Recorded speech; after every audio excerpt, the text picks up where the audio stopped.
We have no political international possibility, nor an Israeli internal possibility to continue and have this current situation prevail and continue. Even if it were desirable, this is impossible. The third option, on the theoretical level of solutions to the situation, is transfer.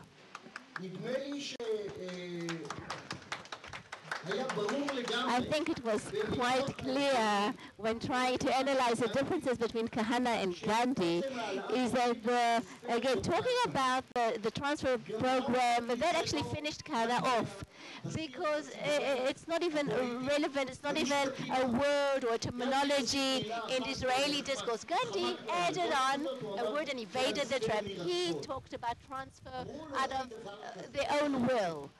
Voluntary transfer, and people said to him, there's no such thing. But there is such a thing, voluntary transfer, because under certain circumstances it is possible that many Arabs would want to emigrate from Israel. We are in the homeland of Gandhi and Beni Alon, and we even had an experiment, a little local experiment. We actually established an office headquarters to encourage emigration, and we had 2 or 3 people coming in. One who wanted to know where the other street is. One who really was interested, but actually he was an Arab at the end of the day, but he wasn't actually Arab, turned out. It didn't work. Of course not on the level of somebody who can open up a kiosk for encouraging immigration. Maybe if the state of Israel would deal with it and would recruit finances and recruit international support, maybe we could have done something with it. But definitely not on that very local level in an improvisation form. The fourth option that Sibi presented to us, and that is imposing Israeli law over the area, and then we come across the question, and what about the Arabs? I think this solution is only partial, because we have reached a point of no return as far as international perception is concerned. Means that they think that the Palestinians deserve a state and do deserve self-determination. And I haven't found, even people from the right wing in the United States, people who said that they don't deserve a state at all. And that is why, even if we come and say we're going to impose Israeli law and we will give them citizenship, and everything is fine, still and all, the world will still expect self-determination and a state. So the Arabs do threaten us that they like the solution, and then all they will require is one man, one vote. Everybody will have the right to vote, and that's what they say, and that will be the end, yes?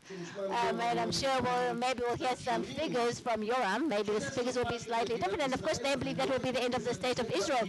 But I wouldn't mock the statement of this, not because of the figures that Yoram will present, but because I look at Israeli society and I see how it relates today to 20% of the citizens, meaning the Arab citizens, and the voices that we hear from among those Arabs regarding, again, being partners in Israeli symbols and binational country state. We haven't heard this. No, we don't only hear it from the Arab sector. Unfortunately, we are people from the national camp. And they also say, no, they cannot sing Hatikva. We have to do something with this. I cannot come and say to you that those who say that say it only because they want to be president. I say to you, there is a real public out there that believes that we have to bring them in and have the Arabs join in our national feelings and make them part of the state. And talk about 20%. So if 40% of those were citizens, even if you were to sign, would sign and say that there would be citizens for 40%, and they will immigrate and they won't have as many kids, and we now will have this document promising us that they'll remain citizens, it will still become a binational state, because our national weakness is as such that more and more voices will be heard from within Israel, from within Israeli systems, extra authority systems, not those who were taken to the official vote, but systems who have great influence nonetheless, and influence the establishment and the state. And just see the vote from yesterday regarding investigation of left organizations. I mean, such cries were heard from the media, and I think the Prime Minister would not have regressed and would not have backed off from those bills. I mean, he probably also thinks that we have to check out and investigate who finances those enemies of Israel from among us. But what did he hear? He heard the terrible cry from the media, and he said to himself, I have enough troubles as it is. And that is why 40%, those 40% Arab citizens, that will really turn our state into a binational state. And it will be very difficult to prevent this, even if we prove that we are the majority. Because time and time again, we keep, grinding the mill, and we keep saying democracy. It is not only the majority that rules the minority, it's also the rights of the minority. We keep saying that.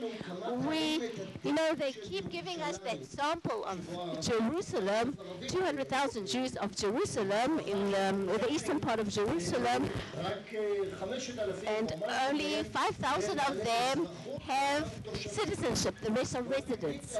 And they keep saying, who is going to ever promise you that even if you give them citizens to those Arabs of the Judea and Samaria, who says they will take citizenship? Maybe out of national protest, they will not want to be citizens of Israel. That is a reasonable possibility. But surely you understand, and when you hear it in public discourse, as I do, even among us, and even among the Arabs like Abu Mazen and others, that say explicitly, we are on the verge of giving up that plan, the binational two-state plan, and then we'll all go to one state, and everyone will be citizens, everyone will vote.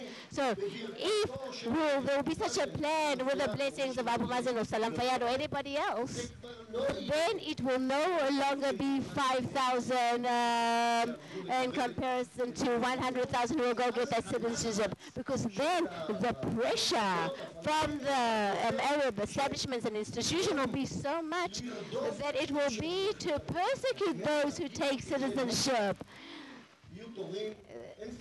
And then, of course, we'll have a problem dealing with that.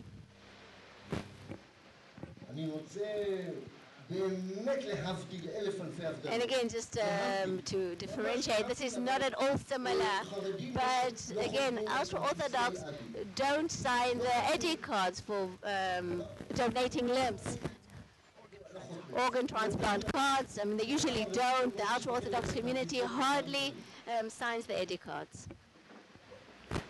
There is a possibility that in the next month or two, when doing transplants of organs, there will be, again, maybe a factor that will be inserted for those who did sign those cards, meaning there are two people who are right now in first and second place on those waiting for a kidney, and there is a kidney available, and they will prefer those who have signed the ID card themselves.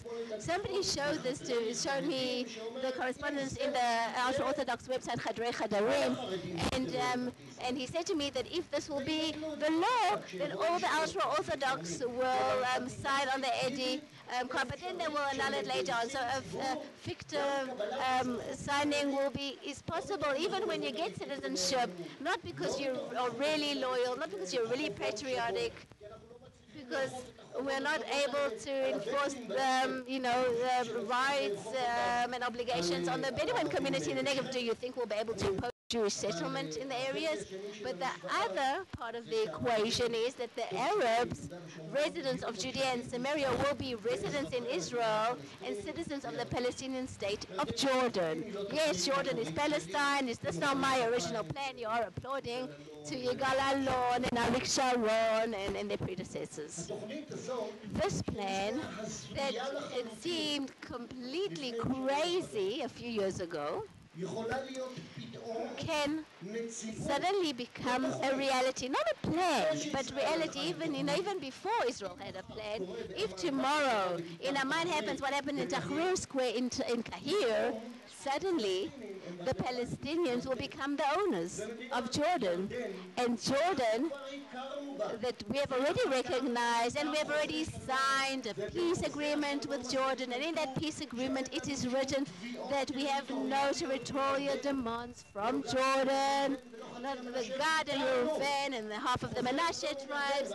We have already given it up, and again, I don't remember that there were cries against the agreements, but we did give up with that, in that agreement, we did give up something of that territories that belong to our tribes, the tribes of Israel. But I think Israel will only gain if that state ceases becoming a kingdom and will become a Palestinian state with 80% or 70% Palestinian as citizens, in that, in far as international recognition goes. Meaning if they lose the status of being an orphan nation that has no self-definition and determination, they will have lost an international asset. And we can start holding negotiations about the status of the residents. And I would again like to have the distinction between residency and citizenship, and it is not my idea. In May of 1947, there was a committee in Palestine called UNESCO, and that was a special committee of the United Nations for Palestinian Affairs, and UNESCO, and that was the division plan, again, that was again proposed on the 29th of November 1947, and they said that in the future Israeli state, 400,000 Arabs and 600,000 Jews, and UNESCO actually proposed that the Arabs in the Jewish state will be residents of the Jewish state and citizens of the Arab state. And you understand that we can talk a bit more of this.